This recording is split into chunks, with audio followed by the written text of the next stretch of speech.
જય શ્રી કૃષ્ણ મિત્રો, નિત્ય સત્સંગમાં આપ સૌનું સ્વાગત છે। આજે આપણે સાંભળીશું દિવાળીના તહેવારનું મહાત્મય। જો આ વિડીયો તમને પસંદ પડે તો લાઈક અને શેર કરી ચેનલને સબસ્ક્રાઇબ જરૂરથી કરજો। દિવાળીના પાવન અવસર પર ચારે બાજુએ ખુશીઓનું મહેકતું વાતાવરણ થઈ જાય છે। આ પર્વ બધા તહેવારોમાં સૌથી શ્રેષ્ઠ મનાય છે, કારણ કે 5 દિવસ સુધી આ તહેવારની ખુશીઓ છવાયેલી રહે છે અને 1 મહિનાથી આ તહેવારની તૈયારીઓ શરૂ થઈ જાય છે। આમ તો આ તહેવાર દેવ દિવાળી સુધી મનાવવામાં આવે છે। દરેક તહેવારની જેમ આ તહેવારની પણ પૌરાણિક કથાઓ છે। દરેક દિવસનું અલગ અલગ મહત્વ છે। તો હવે આપણે જાણીએ દિવાળીના 5 દિવસીય ઝગમગતા તહેવારનું મહાત્મય। દીપાવલી એ સંસ્કૃત ભાષાનો શબ્દ છે। સંસ્કૃતમાં દીપાવલીનો અર્થ એટલે કે દીપકોની હારમાળા। પ્રજ્વલિત દીવાઓની હારમાળાની ભવ્યતા સૌને પ્રકાશિત કરી છે। દીવો એ જ્ઞાનનું પ્રતીક છે। યુગોથી ભારતીય સંસ્કૃતિએ અજ્ઞાનતાને અને અંધકારને દૂર કરવા જ્ઞાનરૂપી દીવાની સમજ સ્વીકારી છે। ગુજરાતમાં દિવાળીના પર્વની ઉજવણી 5 દિવસની હોય છે। સમાજના દરેક પરિવારો ઘરને દીવાઓથી સજાવે છે અને સમૃદ્ધિ અને સંપત્તિની દેવી માં લક્ષ્મીજીનું આહવાન કરે છે। નાના મોટા સૌ મળીને ઉમંગમાં ફટાકડા ફોડીને આનંદ પામે છે। દિવાળીનો પર્વ આસો માસના અંતિમ દિવસે એટલે કે આસો અમાસને દિવસે ઉજવવામાં આવે છે અને ત્યારબાદ બીજે દિવસે વિક્રમ સંવંતના નવા વર્ષની શરૂઆત થાય છે। મોટે ભાગે રમા એકાદશી, વાઘ બારસ, ધનતેરસ, કાળી ચૌદસ, દિવાળી, બેસતું વર્ષ અને ભાઈબીજ આ આખું અઠવાડિયું આપણે દિવાળી તરીકે ઉજવીએ છીએ તથા ત્યારબાદ તુલસી વિવાહ, દેવ દિવાળી, લાભ પાંચમ તે પણ તહેવારો આપણે હર્ષોલ્લાસથી ઉજવીએ છીએ। દિવાળીને સ્વચ્છતા અભિયાનનો તહેવાર પણ કહેવામાં આવે છે, કેમ કે આ દિવસો દરમિયાન ઘરને સાફ સફાઈ કરવામાં આવે છે તથા ઘરમાં કલર કરવામાં આવે છે, રંગોળી કરવામાં આવે છે, મીઠાઈઓ વેચવામાં આવે છે, સારા પકવાનો બનાવવામાં આવે છે અને નવી વસ્તુઓ ખરીદવાનું પણ ઘણું મહાત્મય છે।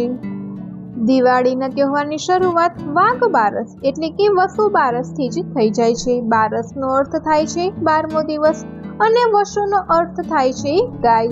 આ દિવસે ગાય તથા વાછરડાની પૂજા થાય છે। ત્યારબાદ આવે છે ધનતેરસ। દિવાળીના તહેવારની શરૂઆત ધનતેરસથી થાય છે। તેને ધનત્રયોદશી પણ કહેવામાં આવે છે। ધનતેરસને દિવસે મૃત્યુના દેવતા યમરાજ, ધનના દેવતા કુબેર તથા આયુર્વેદના દેવતા ધન્વંતરીની પૂજાનું ઘણું મહાત્મય છે। આ દિવસે સમુદ્ર મંથનમાં ભગવાન ધન્વંતરી અમૃત કળશની સાથે પ્રગટ થયા હતા અને તેમની સાથે જ આભૂષણ અને બહુમૂલ્ય રત્નો પણ સમુદ્ર મંથન દ્વારા પ્રાપ્ત થયા હતા। ત્યારથી આ દિવસનું નામ ધનતેરસ પડ્યું છે અને આ દિવસે વાસણ, ધાતુ તથા ઘરેણાં ખરીદવાની પરંપરા શરૂ થઈ હતી। ત્યારબાદ આવે છે નરક ચતુર્દશી। નરક ચતુર્દશીને રૂપ ચૌદસ અને કાળી ચૌદસ પણ કહેવાય છે। આ દિવસે ભગવાન શ્રી કૃષ્ણએ નરકાસુરનો વધ કરી 16,100 કન્યાઓની કેદમાંથી મુક્ત કરીને તેમને સન્માન આપ્યું હતું। આથી જ આ દિવસે અસંખ્ય દીવાઓ પ્રગટાવવામાં આવે છે। આ દિવસને લઈને માન્યતા છે કે આ દિવસે સૂર્યોદય પહેલા ઉપટન લગાવીને સ્નાન કરવાથી સમસ્ત પાપો નષ્ટ થઈ જાય છે અને પુણ્યની પ્રાપ્તિ થાય છે તથા વધુ એક માન્યતા પ્રમાણે ઉપટન લગાવીને સ્નાન કરવાથી રૂપ અને સૌંદર્યમાં પણ વૃદ્ધિ થાય છે।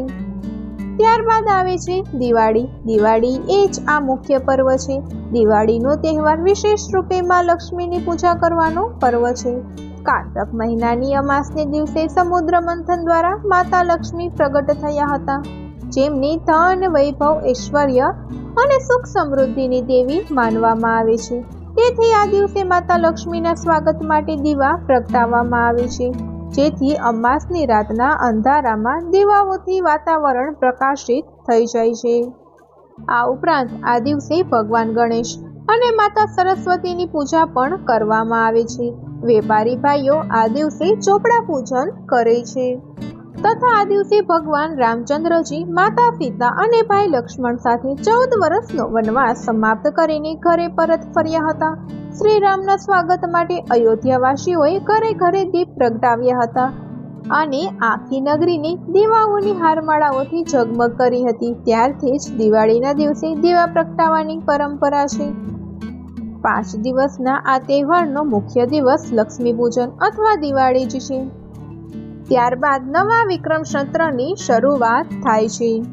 કાર્તિક શુક્લ પડવાને ગોવર્ધન પૂજા અને અન્નકૂટ ઉત્સવ તરીકે ઉજવાય છે તથા આપણે ગુજરાતીઓમાં આને નવું વર્ષ પણ કહીએ છીએ.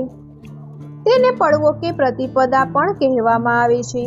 આ દિવસને લઈને માન્યતા છે કે ત્રેતા યુગમાં જ્યારે ઇન્દ્રદેવે ગોકુલવાસીઓથી ગુસ્સે થઈ મુશળધાર વર્ષા શરૂ કરી હતી ત્યારે ભગવાન શ્રી કૃષ્ણએ તેમની નાની આંગળી પર ગોવર્ધન પર્વત ઉપાડીને ગામડાના લોકોને ગોવર્ધનની નીચે સુરક્ષિત કર્યા હતા.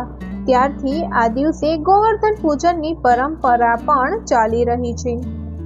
ત્યારબાદ આવે છે ભાઈ બીજ, જેને યમ દ્વિતીયા પણ કહેવામાં આવે છે.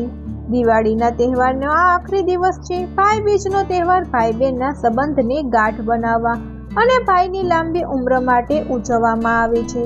રક્ષાબંધનને દિવસે ભાઈ તેમની બહેનને ઘેર બોલાવે છે, પણ આ દિવસે બેન ભાઈને પોતાના ઘરે ભોજન કરાવીને ચાંદલો કરે છે અને તેની લાંબી ઉંમરની કામના કરે છે.